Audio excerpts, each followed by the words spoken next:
Hello everyone. तो देखो भाई, आज हम करने वाले हैं केमिकल काइनेटिक्स का मोस्ट इंपॉर्टेंट क्वेश्चन जो आपके एग्जाम में आएगा ही आएगा। पहले मैं बोल देता हूं भाई, कंसेप्ट को समझ के करना, फिर कल बोलोगे सर ये क्वेश्चन नहीं आया। अरे क्वेश्चन तो वही रहेगा, हो सकता है वैल्यू चेंज हो जाए। तो 10 क्वेश्चन डेरिवेशन के साथ करा रहा हूं। आओ फटाफट से स्टार्ट करते हैं। तो वेरी फर्स्ट क्वेश्चन क्या है? वीवीआई वेरी वेरी इंपॉर्टेंट है क्या? To derive the integrated rate equation to the rate constant of a first order reaction। First order दो ही तो है, या तो जीरो ऑर्डर या तो फर्स्ट ऑर्डर। फर्स्ट ऑर्डर ज्यादा इंपॉर्टेंट है। सब कुछ बताऊंगा। और स्टार्ट करते हैं फटाफट से। देखो कैसे एग्जाम में अपने को अप्रोच करना है। तो सबसे पहला काम मैं क्या करता हूं, मैंने लिखा रिएक्टेंट।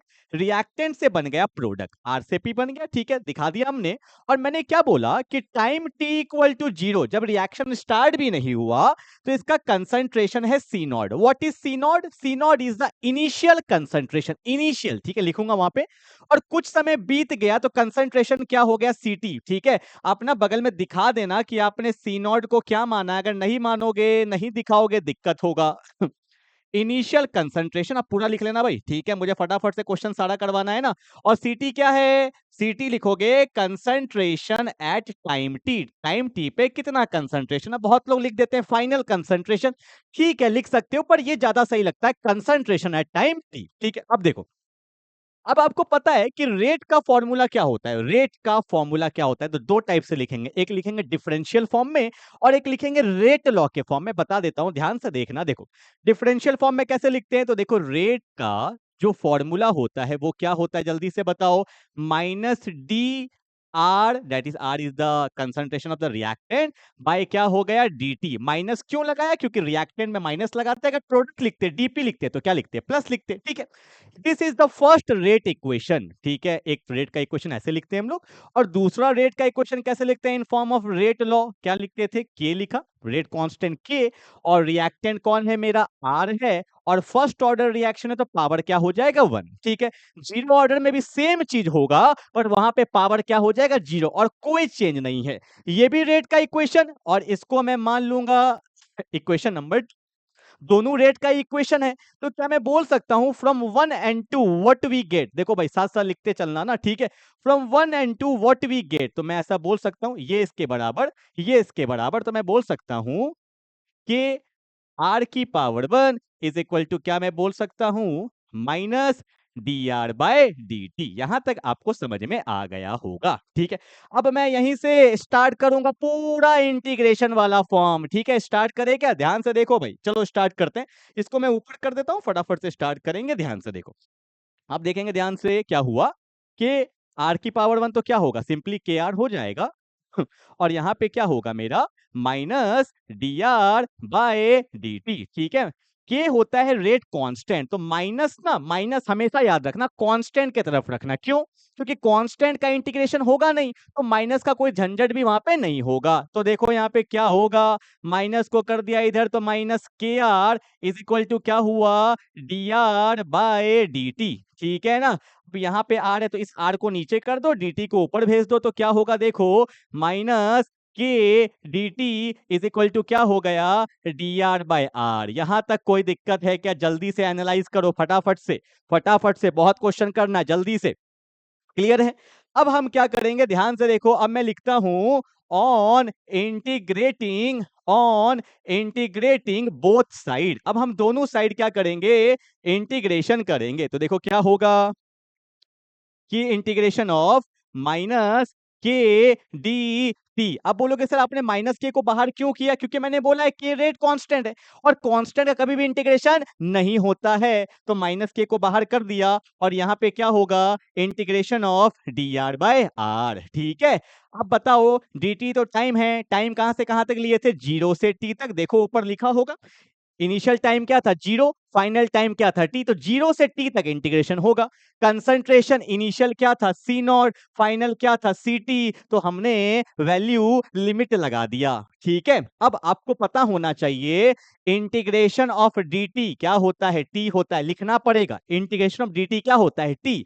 और integration of D R by R क्या होता है? Integration of D R by R क्या होता है? बोलो जल्दी से।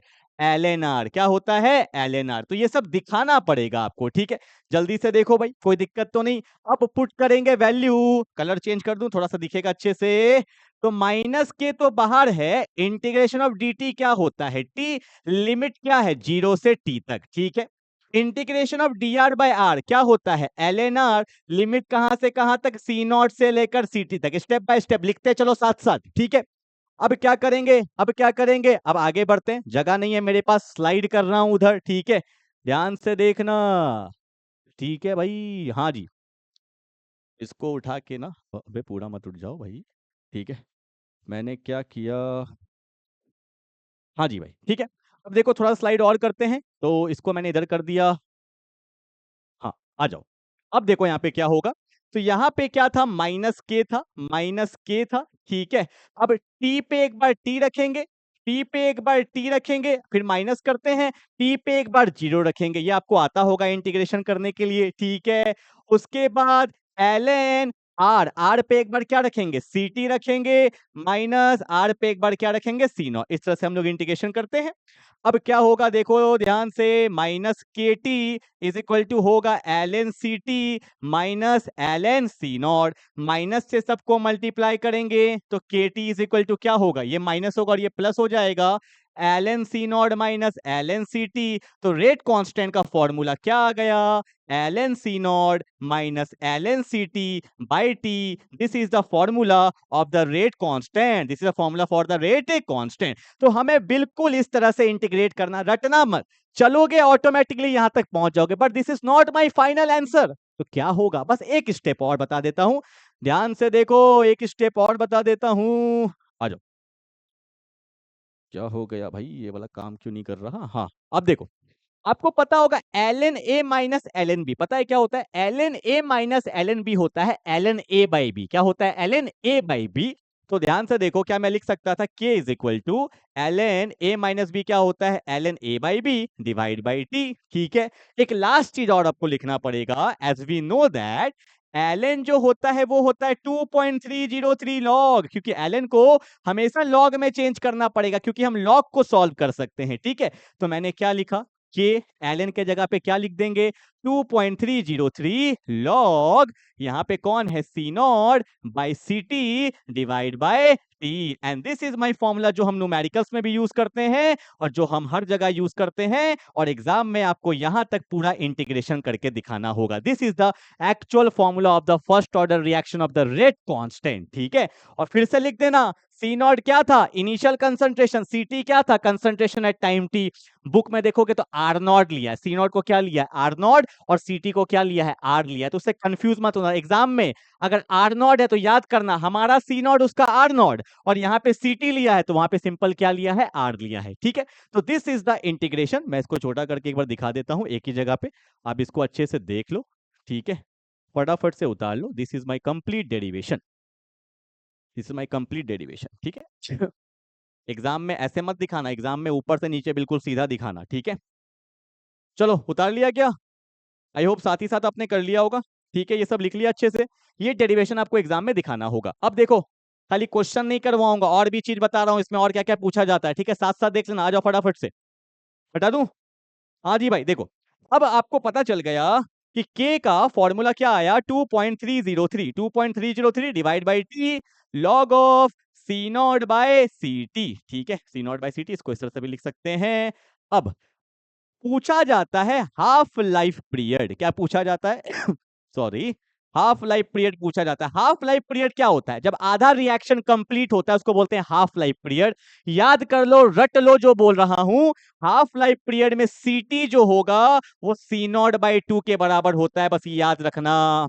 कभी भी पढ़ोगे हाफ लाइफ पीरियड, याद रखना सीटी जो होगा वो सी नॉट बाई टू के बराबर होगा। इसको पुट करो यहाँ पे, तो अबे मैं बोल सकता हूं क्या, k is equal to 2.303 divide by T के जगह पे क्या हो जाएगा, टी हाफ, टी की जगह पे क्या हो जाएगा, टी हाफ, और यहाँ पे क्या लिखेंगे, लॉग सी नॉट, और सी टी की जगह पे क्या लिखेंगे, सी नॉट। टू चल जाएगा ऊपर, चल जाएगा या नहीं चल जाएगा, तो सी नॉट से सी नॉट कट गया, टी हाफ को भेजो ऊपर, तो टी हाफ क्या होगा, 2.303 के आ जाएगा नीचे और log 2 का वैल्यू होता है 0.30। ठीक है, और यहां से अगर तुम इसको सॉल्व करोगे तो याद हो जाना चाहिए क्या फॉर्मूला है, बहुत न्यूमेरिकल्स बनता है क्या, कि टी हाफ का जो फॉर्मूला होता है वो होता है 0.693/k। This is a formula for the half life period for the first order reaction. तो दो फॉर्मूला रट लेना, क्या, एक तो के रेट कांस्टेंट का फॉर्मूला और एक हाफ लाइफ पीरियड का फॉर्मूला। ठीक है, जल्दी से उतारो, रटना क्या है, बस बता दिया, अपने आप वैल्यू आएगा, सॉल्व कर लेंगे तो आपका फाइनल आंसर आ जाएगा। ठीक है, चलो आगे बढ़े। एक चीज और बता देता हूं, तुम्हें याद रहेगा, एक चीज और बता देता हूं, जल्दी से देखना। ग्राफ देखते हैं फटाफट से, ग्राफ ग्राफ पूछा जाता है, क्वेश्चन मैंने लिया भी है ग्राफ का। ग्राफ पूछा जाता है, जैसे k is equal to 2.303/t है ना, log of C naught by C T. बार बार बोल रहा हूं, एग्जाम में जो क्वेश्चन आएगा सी नॉट को देखना आर नॉट लिखा होगा और सी टी को देखना आर लिखा होगा, तो कंफ्यूज मत कर जाना। ठीक है, बार बार बोल रहा हूं। आओ, बोला जाता है कि ग्राफ, क्या क्या ग्राफ बनता है मैं आपको दिखाता हूं। जैसे इसका ग्राफ अगर मुझे बनाना है तो ग्राफ जो बनता है ना यार, वो बनता है किस पे, या तो ले लेगा कंसंट्रेशन पे और टाइम पे, कंसंट्रेशन पे और टाइम पे। तो मैं क्या करता हूं, टी को भेज दिया ऊपर तो लिखा K T is equal to 2.303 log of C naught by C T. ठीक है, लिख दिया। और आपको पता होगा कोई भी ग्राफ अगर बनता है ना तो वो बनता है y equal to M X plus C पे। कोई भी ग्राफ, y का मतलब y एक्सिस, सुनते चलो, y का मतलब y एक्सिस, x का मतलब x एक्सिस, m जो होता है ये स्लोप। यही तो पूछा जाता है, स्लोप, स्लोप मतलब ग्राफ नीचे जाएगा या ग्राफ ऊपर जाएगा, दिस इज स्लोप। और what is c, c is the intercept, intercept का मतलब कहां से नीचे आएगा या कहां से ऊपर जाएगा। ठीक है, तो मैंने क्या किया, यहां मेरा इक्वेशन है तो मैंने इसको उस फॉर्म में मैं एडजस्ट करूंगा। तो मैंने क्या किया, k कांस्टेंट है, 2.303 भी कांस्टेंट है, सारे कांस्टेंट को एक जगह पे रख दिया, इनटू क्या है t, और यहाँ पे क्या है log of C naught by C T. ठीक है, तो बुक में जो ग्राफ दिया हुआ है वो किस पे दिया हुआ है, इसको मैंने मान लिया y, क्या मान लिया y। ठीक है, k 2.303 ये क्या हो गया m, t क्या हो गया x, और इंटरसेप्ट कुछ नहीं है तो क्या मान लेंगे, जीरो इंटरसेप्ट है, मतलब ग्राफ जीरो से स्टार्ट होगा। तो देखो ग्राफ आएगा, ये ग्राफ मैंने लिया है, ये क्वेश्चन आएगा देखना। यहाँ क्या होगा, y एक्सिस पे log of C naught by C T. ठीक है, और x एक्सिस पे क्या है, टाइम, इंटरसेप्ट मतलब जीरो, ग्राफ जीरो से स्टार्ट होगा, और स्लोप मेरा क्या है, पॉजिटिव, मतलब स्लोप पॉजिटिव मतलब ऊपर के तरफ जाएगा। पूछेगा बताओ इसका स्लोप क्या है, तो इसका स्लोप आप क्या बोलोगे, बोलो ना, स्लोप क्या है, K by 2.303, this is the slope of the graph. ठीक है, बहुत बार पूछा जाता है, अभी मैंने क्वेश्चन भी लिया उसमें पूछा जाएगा।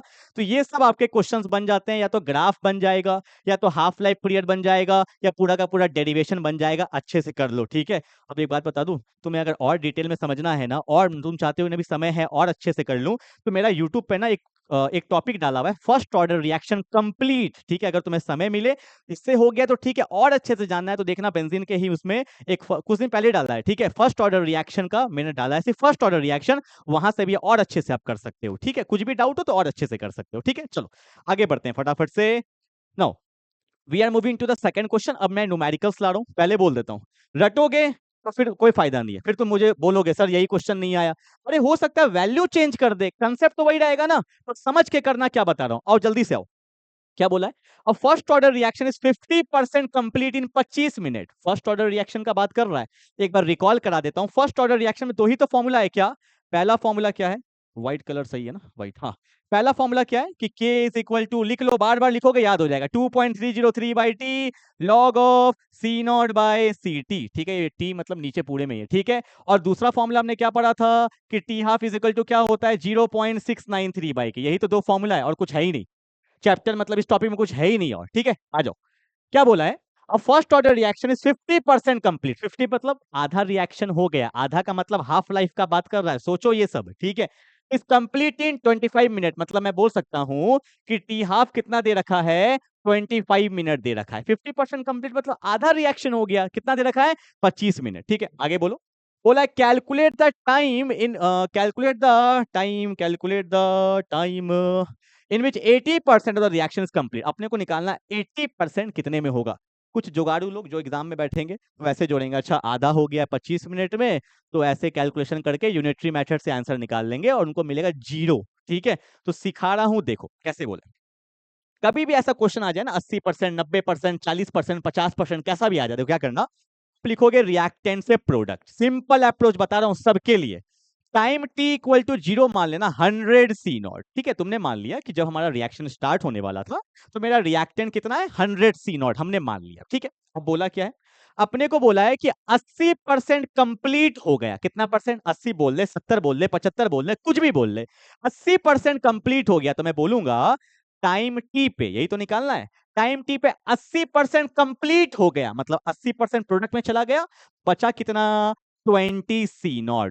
इजी था, कुछ था क्वेश्चन में, 70 बोलता तो 30 बच जाता। अभी आएगा क्वेश्चन, ठीक है ना। अब बोला कितने समय में ये वाला काम होगा, तो what is the formula, what is the formula बताओ, फॉर्मूला बताओ रेट कांस्टेंट का। K is equal to 2.303 by T log of C0 by CT, log of C0 by CT, ये फॉर्मूला होता है। ठीक है ना, अपने को टाइम निकालना, टाइम को ऊपर भेजो, टाइम को ऊपर भेजो, तो टाइम इज इक्वल टू क्या हो जाएगा, 2.303 बाय क्या, के log of C0 by CT। ठीक है, आ जाओ भाई फटाफट से, T इज इक्वल टू क्या होगा, 2.303 बाय के लॉग ऑफ C0। C0 मतलब इनिशियल कंसंट्रेशन, कितना लिया तुमने, 100 C0। CT क्या है, 20 C0। C0 से C0 गया, 20 से 100 गया 5 बार में। ठीक है, लॉग 5 का वैल्यू दिया हुआ है। आप बोलोगे सर वो सब तो ठीक है, के कहां से लाए, कोई है जो बताएगा के कहां से लाए। अरे टी हाफ दिया हुआ है ना, as we know that, exam में अच्छे से लिखना बना के। ठीक है, अब मैं यहाँ पे लिखूंगा नहीं है, ठीक है, तो आपको पता है कि टी हाफ जो होता है वो होता है 0.693 बाई के, अभी बताया। टी हाफ दिया हुआ है तो क्या के नहीं निकाल पाओगे, के को भेजो ऊपर, तो के इज इक्वल टू क्या होगा, 0.693 बाई क्या, 25 मिनट। यूनिट लिखना जरूर है, ठीक है, तो के का वैल्यू आ गया। अब कुछ बुद्धिजीवी लोग क्या करेंगे, इसको सॉल्व करने बैठे, अरे काहे को सॉल्व करना, क्या पता वैल्यू आगे जाके कट जाए। तो मैंने क्या किया, के को वैल्यू को यहाँ पे रखा, के का वैल्यू को यहाँ पे रखा, तो देखो क्या होगा, स्लाइड करो फटाफट से, देखो कहा गया, T is equal to 2.303 divide by K का वैल्यू कितना है, 0.693 बाय 25, तो नीचे आएगा 0.693 डिवाइड में 25, तो ऊपर चल जाएगा, ऊपर क्या आएगा 25, यूनिट लिखो मिनट, क्योंकि हमारा आंसर पता चलेगा ना किस में आएगा, मिनट। आगे क्या है, log 5, log 5 का वैल्यू क्वेश्चन में गिवन है क्या, कहाँ है log 5, log 5, log 5 कहाँ चले गए, log 5, log 5, रुको रुको ला रहे हैं log 5। ठीक है, क्वेश्चन में log का वैल्यू दिया होता है, log 5 का वैल्यू क्या है, 0.69, जो दिया वही लोगे, अपने मन से मत मानना। क्या लेंगे भाई, 0.69, आ जाओ 0.69, कहाँ गया, 0.69। ठीक है, मैंने ऐसा क्यों बोला था, दिखा, 0.69, 0.69 कट गया कि नहीं कट गया, कट गया ना, इसलिए बोलता हूं पहले डिवाइड मत करना। अब घर जाके इसको आसानी से सॉल्व कर लेना, इतना तो तुम मल्टीप्लाई कर ही सकते हो, सॉल्व कर लोगे तो आपका फाइनल आंसर आ जाएगा, और आंसर किस में आएगा, मिनट में आएगा, किस में आएगा, मिनट में आएगा, दैट्स माय फाइनल आंसर, हो गया। ठीक है, I hope you will get the point. दिक्कत आए फिर से पॉज करो वीडियो को, फिर से रिपीट करो, और जो मैंने बोला है उसको ध्यान से सुनो, क्वेश्चन बन जाएगा। ठीक है, चलो मूव करते हैं क्वेश्चन नंबर 3 की तरफ। देखो समय नहीं है ना, ठीक है, इसलिए मैं फटाफट से करा रहा हूँ। आपका आई होप बहुत अच्छा एग्जाम जाए, बिल्कुल टेंशन मत लो, ठीक है, आराम से प्रिपरेशन करो यार, आपने अपना बेस्ट दिया, अब जो होगा देखेंगे ना, ज्यादा टेंशन नहीं लेना है। अभी ये कर रहे हो, इस पे फोकस करो, 2 क्वेश्चन हो गया, 8 क्वेश्चन और करो, आपको अपने आप में कॉन्फिडेंस आ जाएगा कि नहीं यार हमने केमिकल हो गया है, हमारा कुछ तो हुआ है ना। ठीक है, चलो क्वेश्चन नंबर 3 न्यूमेरिकल्स ले लिया हूं कि आपको कॉन्फिडेंस आ जाए। The rate constant for the first order reaction is 60 second inverse. Rate constant का मतलब क्या हुआ है, के का वैल्यू दिया है 16 सेकंड इनवर्स। एक चीज और बोल दूं साथ साथ, फर्स्ट ऑर्डर का रेट कांस्टेंट का यूनिट देखो, कभी मिनट इनवर्स आ रहा है, कभी सेकंड इनवर्स आ रहा है, मतलब रेट कांस्टेंट का यूनिट क्या होता है, टाइम इनवर्स, वो आ सकता है question. The rate constant for the first order reaction is time inverse. ठीक है, okay, how much time will it take to reduce the initial concentration of the reactant to its 1/16th value? Exam में आओगे छोड़ के आ जाओगे question, मुझे पूरा विश्वास है। अभी जो क्वेश्चन नंबर 2 कराया है ना, ये सेम क्वेश्चन है, दिखा दूं क्या तुम्हें, दिखा दूं सेम क्वेश्चन, देखना।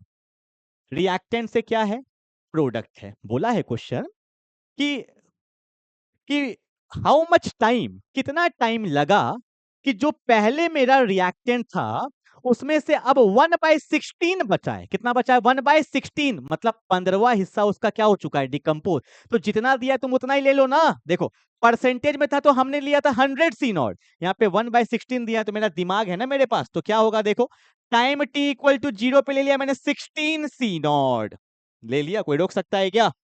कुछ समय बीता, नहीं पता, यही तो निकालना है। बोला 15वां हिस्सा खत्म, तो बचा क्या होगा? सी नॉट, क्योंकि 15 सी नॉट तो डिकम्पोज हो चुका है, यही ना बोला है। कितना बचा है? To reduce the initial concentration of reactant to is 1/16 value, मतलब 1/16, मतलब 15 क्या हो चुका है? डिकम्पोज। ठीक, ठीक है। अब टाइम निकालना है, कुछ दिया हुआ है, सब कुछ तो दिया हुआ है। अब मैं क्या ही बताऊं इसमें।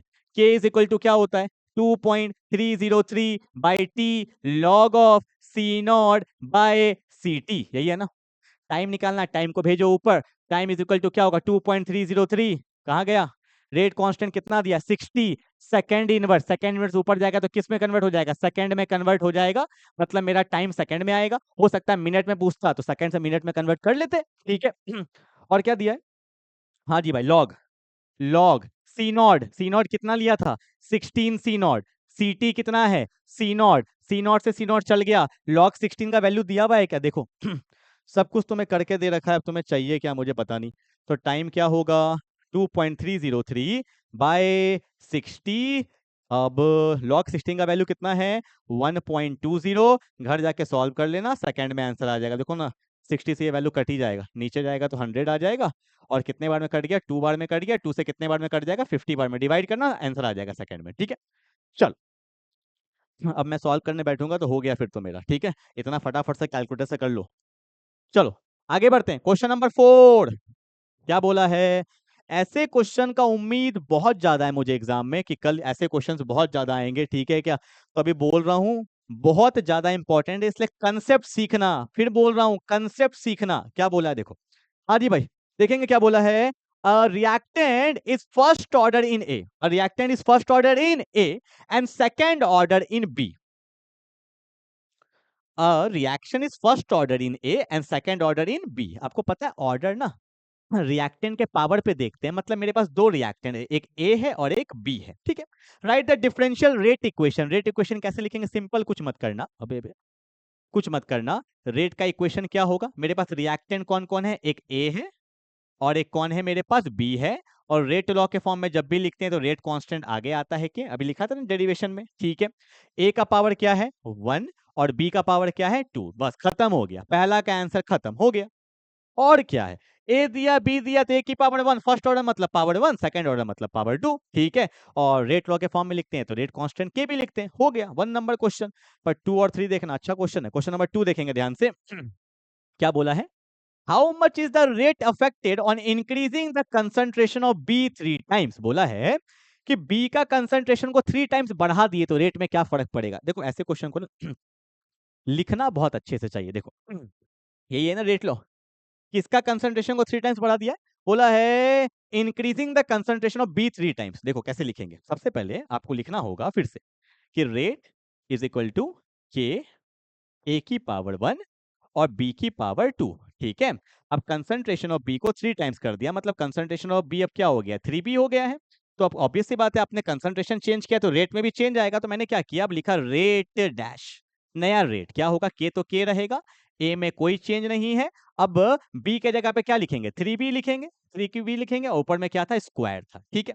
अब फिर से मैंने लिखा rate dash is equal to K, A तो ए रहेगा, 3 का स्क्वायर क्या होता है? 9। तो देखो बी स्क्वायर तो बी स्क्वायर रहेगा, 3 का स्क्वायर क्या होगा? 9। तो 9 को मैं आगे लिख दूं, 3 का स्क्वायर क्या होता है? 9। 9 को यहां भी लिख सकते हो पर आगे लिख दिया। अब तुम नोटिस करो, के कलर को चेंज करने तो सही रहेगा। के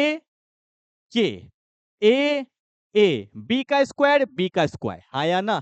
क्या मैं इसको पहले वाला रेट बोल सकता हूं क्या? रेट तो मैं बोल सकता हूं कि जो नया रेट डैश है वो 9 टाइम्स है किसके? पहले वाले रेट के, मतलब the rate of the reaction increases by 9 times. कितना टाइम्स? 9। तो लिखने का पैटर्न भी तो होना चाहिए। वैसे मैं देख के बोल सकता था, जब बी को किया है कितना? 3 टाइम, 3 का स्क्वायर कितना हो गया? 9, डायरेक्टली आंसर आ जाता। पर लिखने का तरीका भी आपको होना चाहिए। आपने दिखाया ये रेट है, उसके बाद नया रेट कैसे निकला? तो पहले वाले के कंपैरिजन में कितना टाइम्स हो गया? 9 टाइम्स हो गया, ठीक है। अभी एक और क्वेश्चन आ रहा है, देखो और समझ में आएगा।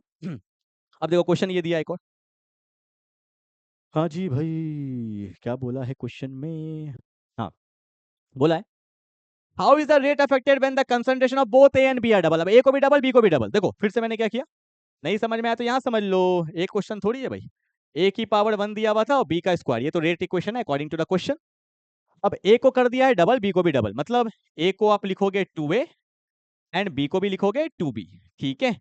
तो नया रेट क्या होगा, रेट डैश, अब तो नया रेट आएगा के, ए के जगह पे 2a पावर तो रहेगा 1, बी के जगह पे 2b पावर क्या रहेगा स्क्वायर, तो रेट डैश देखो क्या होगा, देखो देखो के 2 की पावर 1 तो 2 बाहर आ जाएगा, ठीक है, ए तो ए रहेगा, ठीक है, 2 का स्क्वायर क्या होता है 4, तो बी स्क्वायर तो वैसे का वैसे रख देंगे, 2 का स्क्वायर क्या होता है 4, आगे लिख दो यहाँ पे क्या 4, ठीक है 4 मल्टीप्लाई, ठीक है। तो नया रेट क्या हुआ, रेट डैश क्या होगा 4 2 जा 8 के ए और यहाँ पे क्या है बी स्क्वायर, ठीक है।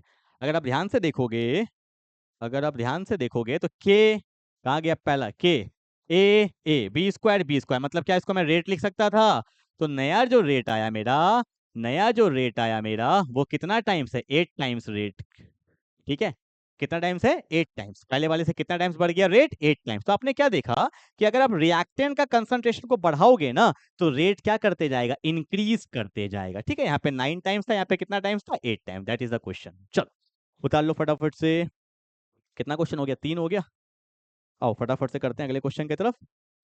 Okay, V V V V V V I very very very very important है, आना ही आना है।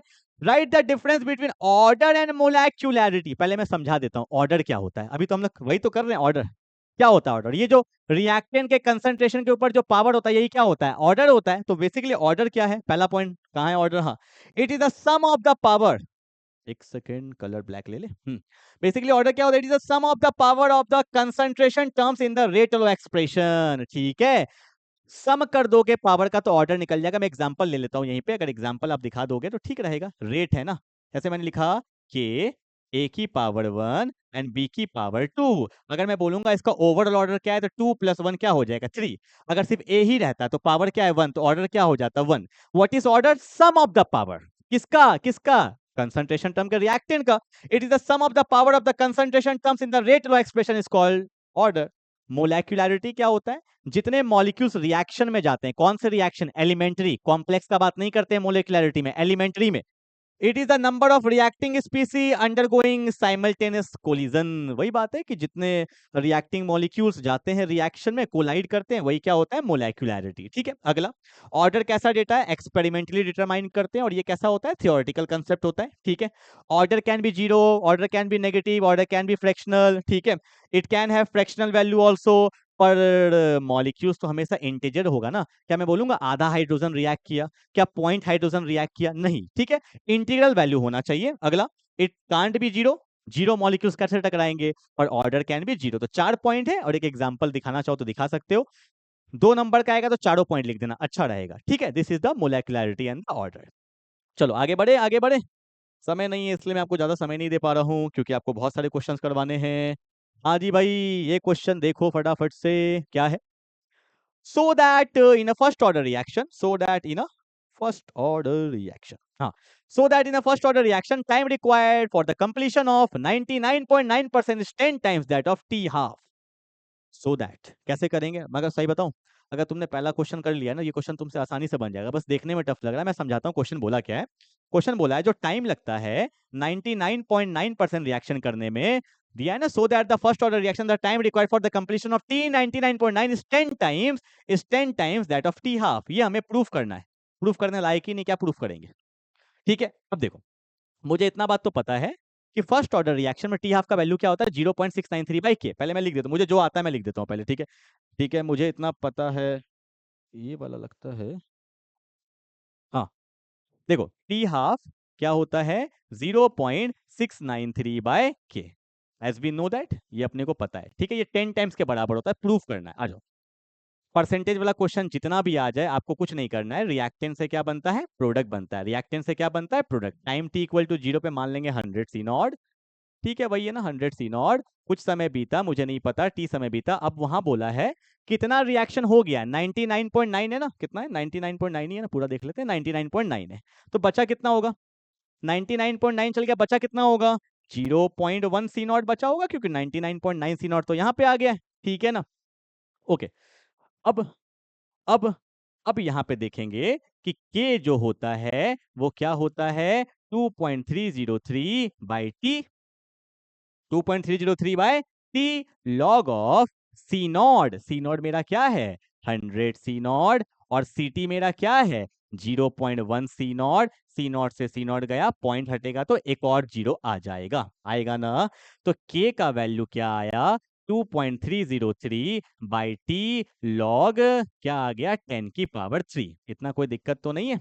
हाँ जी भाई, यहाँ आएंगे थोड़ा सा। देखो, हमें तो बात करना है टाइम पे, तो टाइम को अगर मैं ऊपर भेजूंगा तो क्या होगा 2.303 बाई के। और आपको पता है लॉग 10 की पावर 3 क्या होता है? नहीं पता तो देखो, लॉग ना, लॉग 10 की पावर 3। अच्छा यहाँ पे दिया भाई है यार, सब कुछ दे रखा है। लॉग 1000 का वैल्यू क्या होता है 3। तो काहे को टेंशन लेना, तो मैंने यहाँ पे क्या लिख दिया है 3 लिख दिया है, ठीक है। चलो, अब ध्यान से देखो, प्रूफ करना है 10 टाइम्स। तो कैसे प्रूफ करेंगे? अगर मैं इसको मल्टीप्लाई करता हूँ तो 3 3 जा 9, 3 0 0, 3 3 जा 9 एंड 3 2 जा 6 बाई के, है ना। तो ये हमने T99, ये है क्या, मैं लिख देता हूं यहाँ पे, ये बेसिकली अपना क्या है T99.9 है, ठीक है। अब इसको मैंने ले लिया इक्वेशन नंबर 1 एंड इसको मैंने ले लिया इक्वेशन नंबर 2, ठीक है। अब 1 एंड 2 को अगर आप ध्यान से देखोगे, देखना, ठीक है। क्या मैं ऐसा बोल सकता हूं क्या, देखो ध्यान से, कि टी 99.9% जो आया वो कितना आया 6 पॉइंट कहाँ है 909 बाय के, ठीक है। अब अगर मैं इसको हल्का सा ऐसे लिखूं, क्या मैं लिख सकता हूँ T99.9 क्या है? इसको मैं ऐसा लिखूं कि 10 इंटू 0.69, ठीक है। 2 डेसिमल ले लिया, 2 डेसिमल तक भी देखेंगे। 10 इंटू 0.69 बोल सकते हैं, कोई दिक्कत तो नहीं है। 10 से मल्टीप्लाई करेंगे तो 6.9 आ जाएगा। इसको ले लिया इक्वेशन नंबर 3। अब तुम नोटिस करो, ये क्या है मेरा टी हाफ, और ये क्या है T99। 0.69 को क्या लिख सकते हैं, कहाँ गया के, कहाँ गया मेरा, अरे अरे के कहाँ गया, T99, हाँ 0 पॉइंट, यहाँ पे के भी तो है नीचे, ठीक है। अब ध्यान से देखो, क्या मैं इसको ऐसा बोल सकता हूँ T99.9, तो 10 तो है, 0.69 बाई के, 0.69 बाई के, इसको क्या बोल सकते हैं टी हाफ बोल सकते हैं। तो आपका फाइनल आंसर आ गया या नहीं आ गया? ठीक है। तो कुछ करना नहीं था, ये तो मैंने कंसेप्ट आपको सिखाई दिया। टी हाफ पता है, दोनों को इक्वेट करोगे तो ऑटोमेटिकली वैल्यू आपके सामने आ जाएगा और कोई दिक्कत नहीं है, ठीक है। जल्दी से उतार लो फटाफट से, उतार लो उतार लो, ठीक है। प्रूफ वाला क्वेश्चन देखो, परसेंटेज में कभी भी आए, जितना लेना है 100 और सॉल्व करोगे तो आपका वैल्यू आ जाएगा, ठीक है। चलो आगे बढ़ते हैं फटाफट से। आओ भाई अगले क्वेश्चन की तरफ बढ़े आगे। क्वेश्चन नंबर 8 क्या बोला है, ये अर्हेनियस के कंसेप्ट का क्वेश्चन है, अर्हेनियस को पढ़ लेना अच्छे से। When the temperature is increased by 20 degree Celsius, the rate of the reaction and the rate constant becomes, सुनो, आपको नहीं पता तो सुन लो। अर्हेनियस में अगर किसी भी रिएक्शन का टेम्परेचर को अगर 10 डिग्री बढ़ा देते हैं, चाहे वो सेल्सियस हो चाहे वो केल्विन हो, अगर उसका रेट कांस्टेंट पहले के होगा तो बाद में हो जाएगा 2 के, ठीक है। रेट कांस्टेंट डबल हो जाता है। तो यहाँ बोला है कि किसी भी रिएक्शन का when temperature increase by 20 degree Celsius, सुनो, तो मान लो कोई रिएक्शन का रेट कांस्टेंट के है, अगर आपने 10 डिग्री टेम्परेचर बढ़ाया तो के से क्या हो गया होगा 2 के, ठीक है, 2 टाइम्स बढ़ गया। अब 10 से क्या होगा 20 डिग्री सेल्सियस, तो इसमें 2 कर देंगे, 2 टू कितना हो जाएगा 4 के हो जाएगा। तो कितना टाइम्स बढ़ गया बोलो ना, 4 टाइम्स। कितना टाइम्स 4 टाइम्स, क्वाड्रपल हो जाएगा। क्या हो जाएगा क्वाड्रपल्स, ठीक है। अगर बोलता 30 तो फिर 2 करते, फिर 2 करते, फिर 2 पावर में जाएगा 2, याद रखिएगा, ठीक है। Rate constant becomes quadruple. चलो आगे बढ़ते हैं फटाफट से। अगला क्वेश्चन क्या है, the half life of the first order reaction 60 minute, how will talk in, वही क्वेश्चन देखो, परसेंटेज वाला यार, 50 बार करा दिया, फिर भी बता देता हूँ। रिएक्टेंट से प्रोडक्ट है, टाइम टी इक्वल टू 0 पे ले लेंगे 100 सी नॉट। बोला है टाइम पूछा है ना, 90% में पूछा होगा, हाउ लॉन्ग, ठीक है। तो यहाँ पे कितना बचा होगा 10 C naught. How long will it take to consume, 90% consume हो गया, तो के इज इक्वल टू क्या होगा 2.303 by T log of C naught. C naught क्या है 100 सी नॉट, सी टी क्या है 10 सी नॉट। सी नॉट से सी नॉट गया, 10 से 10 गया, लॉग 10 का वैल्यू आपको पता ही होता है, के का वैल्यू दिया है, टी ऊपर जाएगा, आंसर आ जाएगा, खत्म, ठीक है। लॉग 10 का वैल्यू 1 होता है, के का वैल्यू दिया हुआ है ना, रेट कांस्टेंट दिया हुआ है 60 मिनट, तो टाइम किस में आ जाएगा मिनट में आ जाएगा, सॉल्व कर लेना आंसर आ जाएगा, ठीक है। चलो आगे बढ़ते हैं, क्वेश्चन नंबर 10। ओ भाई लंबा चौड़ा क्वेश्चन है, क्या है, The rate of a reaction quadruples when the temperature changes from 293 Kelvin to 313 Kelvin. अच्छा क्वेश्चन है, सुनो क्या बोला है कि अगर मान लो किसी भी रिएक्शन का टेम्परेचर T1 अगर 293 है, उसको हमने चेंज कर दिया T2 313 केल्विन कर दिया है, तो अगर पहले का रेट कांस्टेंट को अगर हम लोग K मान लेते हैं तो उसका रेट कांस्टेंट 4K हो गया हुआ है, अकॉर्डिंग टू क्वेश्चन क्वाड्रपल्स हो गया है। और हमने अभी जस्ट यही क्वेश्चन किया है। क्या देखो 293 से 303 10 डिग्री, फिर 10 डिग्री, अगर हम लोग 20 डिग्री बढ़ाएंगे तो रेट कांस्टेंट क्या हो जाएगा 4, ये हमें पता भी होना चाहिए। ठीक है, calculate the energy of activation, मतलब ये अपने लोग को निकालना है, assuming that does not change temperature. बस क्या होता है फॉर्मूला, फॉर्मूला लिखूंगा, वैल्यू पुट कर लेना। फॉर्मूला क्या होता है, log of K2 by K1 by EA by 2.303 into R 1 by T1 minus 1 by T2, यही फॉर्मूला होता है ना, होता है या नहीं होता है? सब कुछ दे रखा है। K2 का वैल्यू कितना है, थोड़ा लिख ही देता हूँ। K2 का वैल्यू कितना है, कहाँ गया 4K। K1 का वैल्यू कितना है K, EA यही निकालना है ना, हाँ जी भाई EA निकालना, EA 2.303, R का वैल्यू कितना दिया हुआ 8.314, ठीक है। 1 बाई T1, टेम्परेचर 1 कितना है 293, और T2 कितना दिया हुआ है 313। अब इसको अच्छे से सॉल्व कर लीजिएगा, एक इक्वेशन है, एक K से K कट जाएगा, log 4 का वैल्यू क्या होता है 0.60, सॉल्व करेंगे आंसर आ जाएगा बस। ठीक है, चलो अब क्वेश्चन हो सकता है हल्का से घुमा के आ जाए, कंसेप्ट तो वही रहेगा, फॉर्मूला पता रहेगा तो आराम से कर लोगे। ठीक है, चलो मूव करते हैं अगले क्वेश्चन की तरफ। हाँ जी, आज का लास्ट क्वेश्चन ग्राफ पे है, ग्राफ का क्वेश्चन कर लोगे। ये ग्राफ दिख रहा है, रटवाया था, यहाँ पे क्या लिए थे log R naught by R, हमारा क्या था C naught by C T. ठीक है, यहाँ पे टाइम है, what is the order of the reaction, तुरंत बोल दोगे फर्स्ट ऑर्डर, रट रखा है। व्हाट इज द स्लोप, निकाले थे अभी स्लोप, क्या था कहाँ था जल्दी से निकालो तो, कहाँ था वो क्वेश्चन, ये रहा स्लोप, स्लोप क्या था जल्दी से बोलो, k बाई 2.303, क्या था k बाई 2.303, कहाँ गया, चिपका दो ना, चिपका दो, हाँ। स्लोप क्या होगा, स्लोप क्या होगा k by 2.303। What is the relation between k and T half, तो आपको पता है फर्स्ट ऑर्डर में टी हाफ क्या होता है 0.693 बाई k। ऐसे आंसर लिख के आना है एग्जाम में। ठीक है, क्लियर हो गया, आई थिंक इतना ही क्वेश्चन मैंने लिया था, और नहीं है क्वेश्चन। ठीक है, तो इस क्वेश्चन को अच्छे से कर लो। एक बात और बताऊं, मेरा ना केमिकल काइनेटिक्स का एक वीडियो और डाला हुआ है, कुछ दिन पहले डाला, 1 महीना पहले, आई थिंक उसमें 10 क्वेश्चन है यार, मैं तो बोलता हूँ वो भी कर लो।